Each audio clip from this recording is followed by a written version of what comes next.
보게 될 게 우리 어제 얘기했던 거 우리가 뉴턴의 제2법칙이랑 그 다음에 3법칙까지는 배웠다라고 얘기했었거든요. 이 법칙이 가속도의 법칙이었고 그 다음에 3법칙이 어제 했던 작용반작용의 법칙이었어요. 우리가 오늘 보게 될 이 첫 페이지에 있는 관성이 이제 뭐냐면 제1법칙입니다. 이렇게 되면 우리가 뉴턴의 제3법칙을 다 배우는 거거든요. 그래서 여기 이제 관성이 그럼 뭐냐? 이거는 그래서 제일 밑에 써놓으면 돼요. 그 제일 밑에 뉴턴의 운동법칙 해가지고 1법칙, 2법칙, 3법칙 이렇게 세 가지 나타나죠.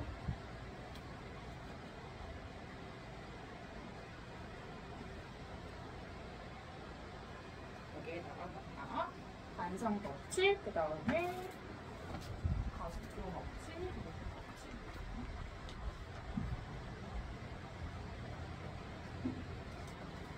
잠깐만 1분만.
자, 봅시다. 그래서 거기 제일 위에 이제 그럼 관성이 뭔지 우리가 한번 써볼게요.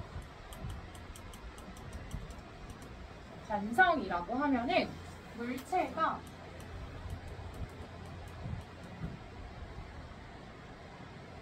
현재 운동 상태를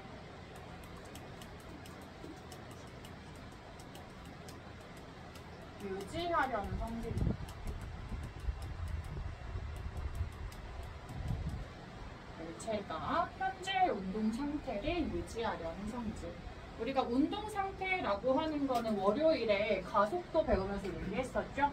그래서 움직이고 있는지 또는 뭐 정지해 있는지 아니면 속도가 얼마나 빠른지 이런 걸 운동 상태라고 이야기했는데 그걸 지금 상태 그대로 유지하려는 성질을 우리가 이제 관성이라고 합니다. 그래서 관성의 크기는 하나만 중요한데 물체의 질량이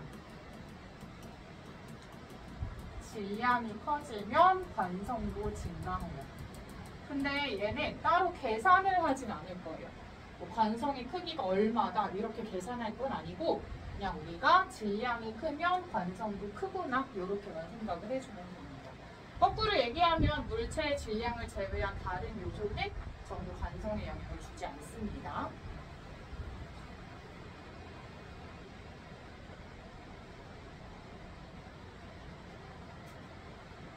자, 그래서 거기 보면은 정질관성이랑 운동관성 해가지고 이제 두 가지 나와 있죠?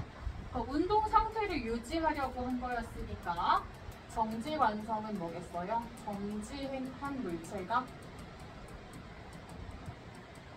계속 정지하려는 성질이죠.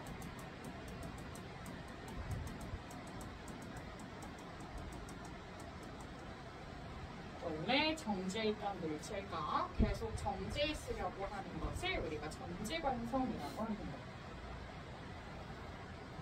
그래서 이제 밑에 그림이 하나 나와 있는데 이 그림이 이제 뭐냐면 버스가 갑자기 출발한 거예요. 버스가 그 방향으로 갑자기 출발한 거예요.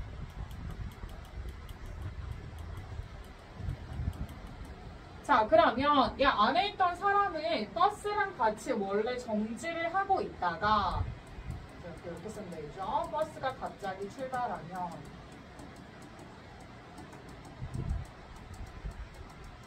안에 있던 사람은 원래 버스랑 같이 정지해 있었기 때문에 계속 정지해 있고 싶어 해요.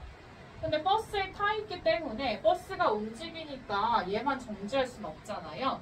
그래서 어떻게 되냐면 정지하려고 합니다. 해 있으려고 합니다. 정지해 있으려고 하다 보니까 이제 뒤로 밀리는 거죠.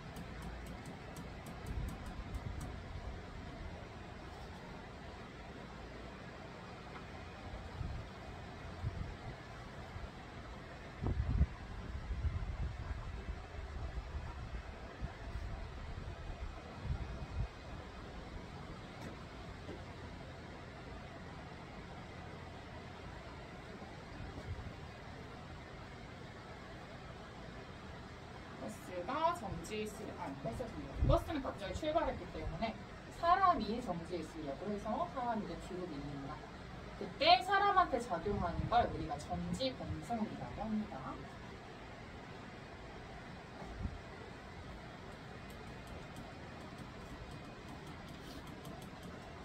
자, 그럼 운동관성은 뭐냐? 운동관성은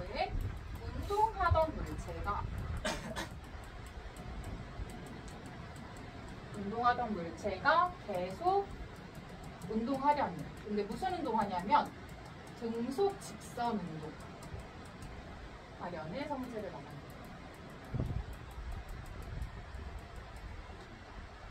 이것도 월요일에 했죠.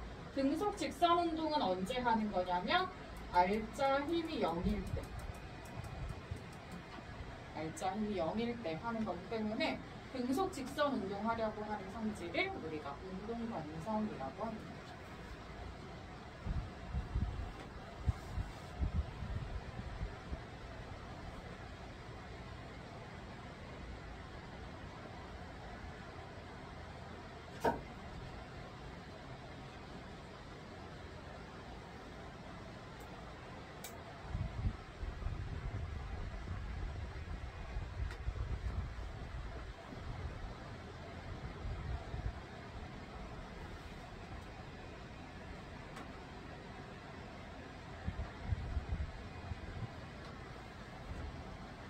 자, 그래서 밑에 있는 그림은 이제 뭐냐면 버스가 갑자기 멈춘 거예요.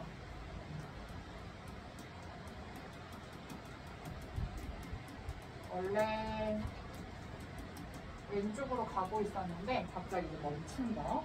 자, 그럼 마찬가지로 사람은 버스랑 같이 버스가 갑자기 멈추면 안에 있던 사람은 버스랑 같이 원래 운동을 하고 있다가 버스만 멈춘 거죠. 그러면 운동하던 사람은 계속 운동을 하고 싶어 해요. 원래 가던 왼쪽 방향으로 계속 가고 싶어 합니다. 그러면 안에 있던 사람은 계속 운동하려고 합니다. 그래서 이 사람이 계속 운동하려고 하는 것, 이 사람한테 작용하는 게 뭐냐면 이제 운동관성이고요. 그러다 보니까 사람이 앞으로 쏠립니다.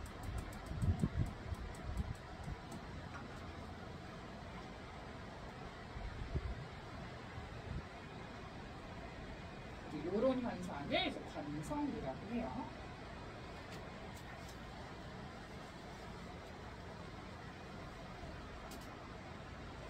자, 그래서 관성의 법칙은 뭐냐면, 관성의 법칙은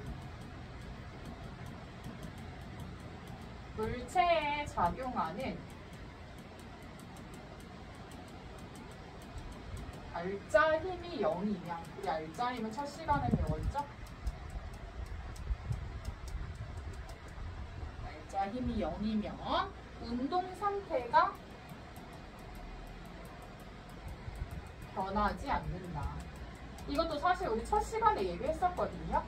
힘이 0이면 가속도가 0이기 때문에 운동 상태가 바뀌는 게 가속도가 있는 거였으니까, 그래서 빠르기가 변하지 않는다 이렇게 이제 말했었거든요. 그러면 정지해 있던 물체는 힘을 받지 않으면 영원히 정지하는 거고, 운동하던 물체는 힘을 받지 않으면 뭐를 하냐면 등속 직선 운동한다는 뜻이에요. 이게 중요합니다. 우리가 힘이 없으면 정지했다는 걸 생각하기 쉬운데, 힘이 없을 때 운동하던 물체는 정지하는 게 아니라 등속 직선 운동한다는 거. 가속도가 0이니까 이렇게 된다는 걸 우리가 관생 법칙이라고 합니다.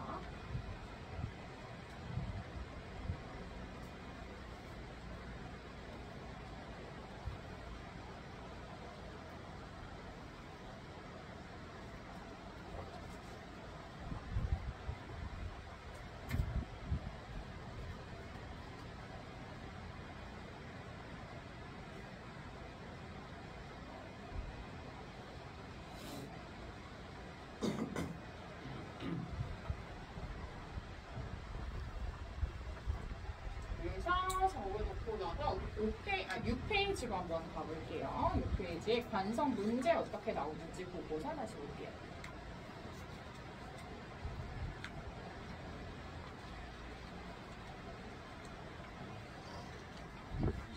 페이지 1, 2, 3번씩을 해볼까요? 관성 해볼까요?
안 보이고 이게 노트북이 안 될 것 같아요.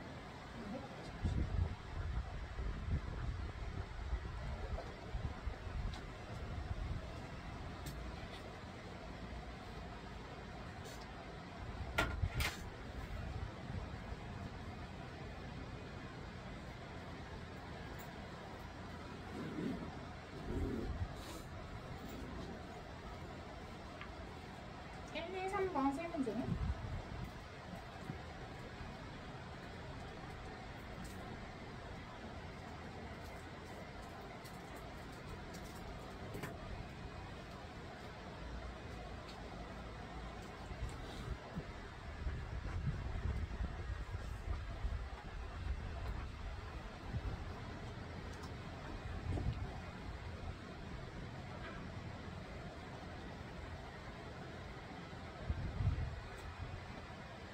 자, 1번부터 볼게요.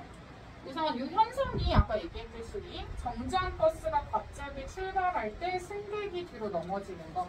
또 여기서 관성이 나타나는 건 승객이죠. 승객이 관성이 나타나는 거고요. 승객한테 나타나는 관성을 좀 정확하게 얘기해보면 정지했던 애여서 계속 정지했고 싶은 거니까 정지관성이라고 얘기할 수 있습니다. 그래서 기억에 물로켓이 물을 분사하며 앞으로 나아간다. 요거는 우리 어제 했던 작용 반작용이죠. 물 로켓이 물을 밀어내는 힘으로 물도 로켓을 밀어내주는 거 때문에 기억은 틀렸고, 니은은 휴지를 빠르게 잡아당기면 풀어지지 않고 끊어진다. 이거는 휴지가 정지이기 때문에. 그래서 휴지는 멈춰있고 잡아당겼으니까 잡아당긴 부분만 끊어져서 나간다는 뜻이에요. 그래서 니은은 맞고요. 되게 수영선수가 물속에서 벽을 발로 차며 앞으로 나아간다. 기억이랑 같은 거죠? 맞아. 그래서 이 답은 1번 이렇게 될 거예요. 2번. 물체의 속력이 빠를수록 관성이 크다. 우리 속력이 아니라 관성은 질량에만 영향을 준다고 했어요. 그래서 1번은 틀렸고. 2번에 운동 상태를 변화시키는 게 아니라 유지시키는 거죠. 물체의 운동 상태를 그대로 유지하려고 하는 힘이었으니까. 3번. 물체에 작용하는 알자 힘이 0이면 관성이 있죠. 정지했던 건 계속 정지했고, 운동하던 것은 아까 얘기한 것처럼 등속 직선 운동하고. 4번. 관성이 큰 물체는 관성은 원래 운동 상태를 계속 유지하고 싶어 한다는 뜻이니까 변화시키기가 더 어려운 거죠. 4번은 틀렸고. 5번. 깔개를 털면 먼지가 분리되는 현상. 이게 무슨 말이냐면 이제 깔개가 이렇게 있으면은 얘를 막 털면 먼지가 원래 더 달라붙어 있었거든요. 그러면 털면 먼지는 정지에 있고 얘만 가는 거. 그럼 둘이 이제 떨어져 나가니까 먼지가 이제 분리된다는 뜻이거든요. 그래서 이번에 관성 때문에. 맞아.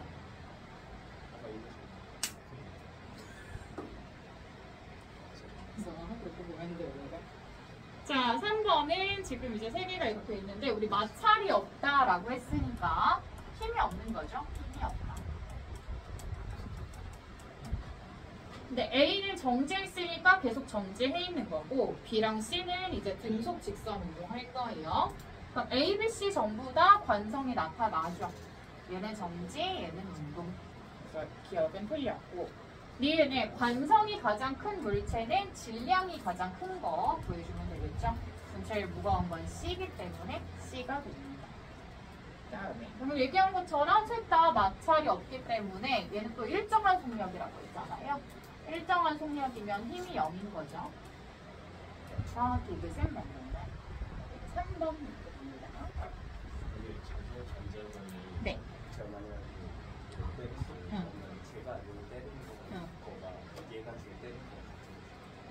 맞아. 그러니까 작용 반작용은 좀 중요한 게, 그러니까 서로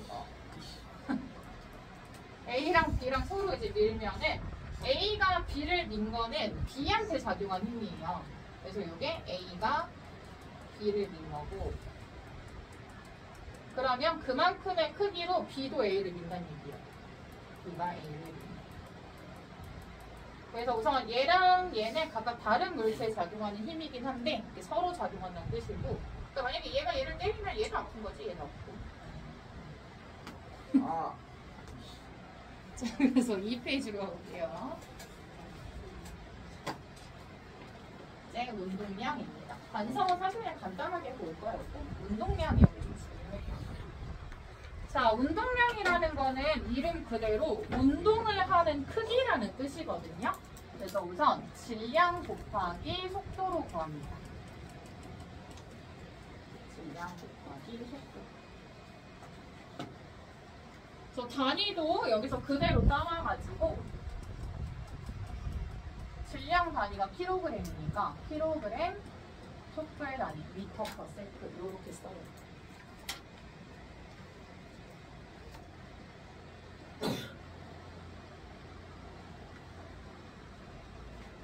그럼 질량이랑 속도를 크기를 곱해서 얻는 거니까 질량이 크거나 아니면 속도의 크기가 크면 운동량도 크겠네요.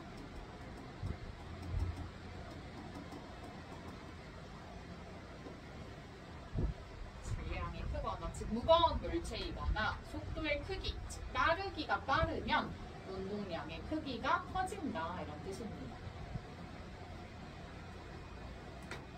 그 다음 우리가 제일 첫 시간에 한 건데 속도는 플러스 마이너스가 있죠. 근데 질량은 없지. 따라서 운동량의 부호는 속도의 부호가 결정을 합니다. 근데 우리 물리에서 부호라는 건 방향을 뜻한다고 했기 때문에 운동량의 방향이라는 거는 속도의 방향이랑 같은 거고 이 속도의 방향이라는 게 곧 무슨 뜻이냐면 운동 방향 말하는 거죠. 앞으로 가는지 뒤로 가는지.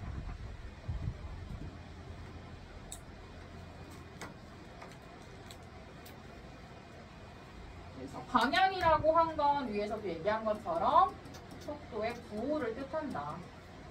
부호가 플러스인지 마이너스인지에 따라서 이제 결정이 됩니다.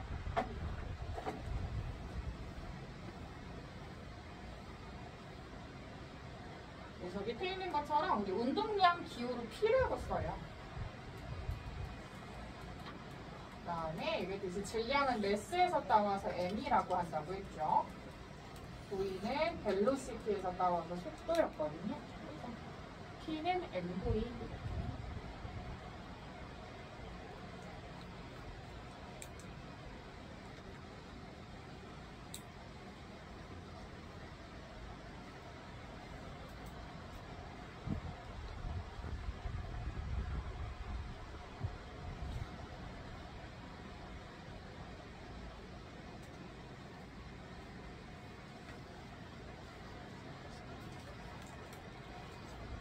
그러면 우리 다시 아까 봤던 6페이지로 가볼게요. 4번 한번 구해볼게요. 6페이지 4번.